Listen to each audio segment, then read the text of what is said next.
시청자 여러분, 안녕하십니까? AI 뉴스 경인입니다. 첫 번째 소식입니다. 지하철 5호선 김포 연장 사업을 예비 타당성 조사 대상에서 면제할 수 있는 내용을 담은 법안이 발의됐습니다.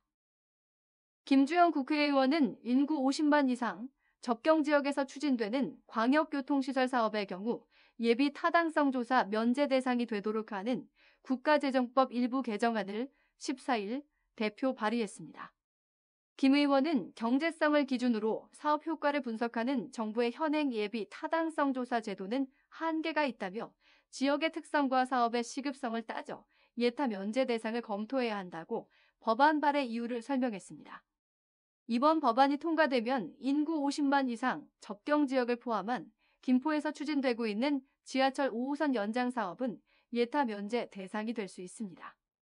김 의원은 김포는 전국 최고 수준의 인구 증가율을 보이고 있지만 교통망은 낙후된 접경 지역이라며 교통지원 문제를 해결하려면 5호선 연장을 서두를 수 있도록 예타 면제가 반드시 이뤄져야 한다고 강조했습니다. 인천시 교육청이 인천형 늘봄 모델 학교를 최종 선정해 발표했습니다. 이번에 발표된 늘봄 모델 학교는 부평남과 부평동 등 초등학교 30곳인데요. 당초 시 교육청은 20곳을 모델 학교로 선정해 운영할 계획이었습니다. 그러나 지난 8일까지 진행한 단위 학교의 공모 신청 결과 많은 학교들이 참여를 원해 30곳으로 확대한 것으로 전해지고 있습니다.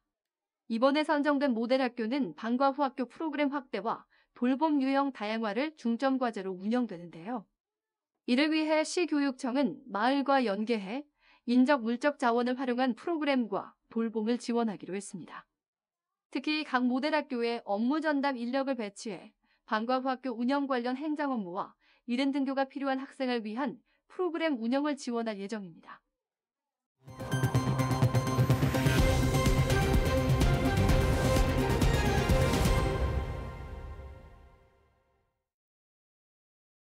계양구가 운영하는 서운 일반산업단지 통근버스와 자원순환 플랫폼이 인천시 현장 맞춤형 일자리 사업으로 선정됐습니다.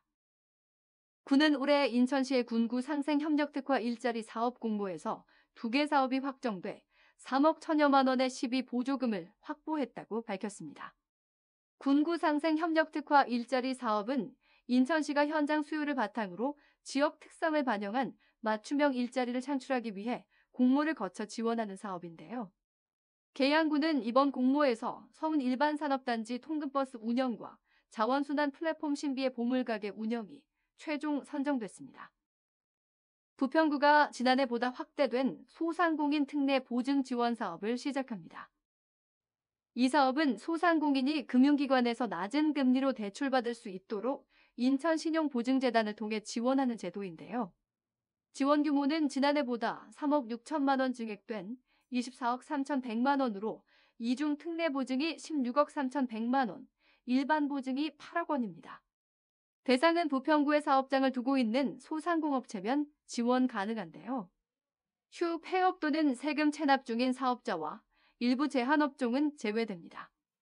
선정된 업체는 최대 3천만 원 범위에서 대출받을 수 있고 5년간 대출이자의 3%를 지원받게 되는데요.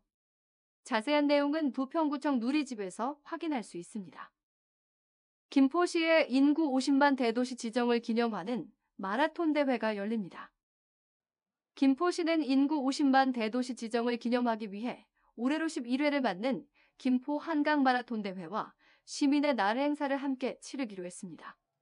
이번 대회는 오는 4월 9일 김포 종합운동장을 출발해 북변동과 사우동 일대를 도는 경로로 진행됩니다. 김포시는 대회에 참가하는 모든 시민에게 김포 금살과 기념 티셔츠를 제공할 예정입니다. 참가 신청은 다음 달 9일까지 김포 한강마라톤 홈페이지에서 하면 됩니다. AI 뉴스 경인을 마칩니다. 시청해주신 여러분 고맙습니다.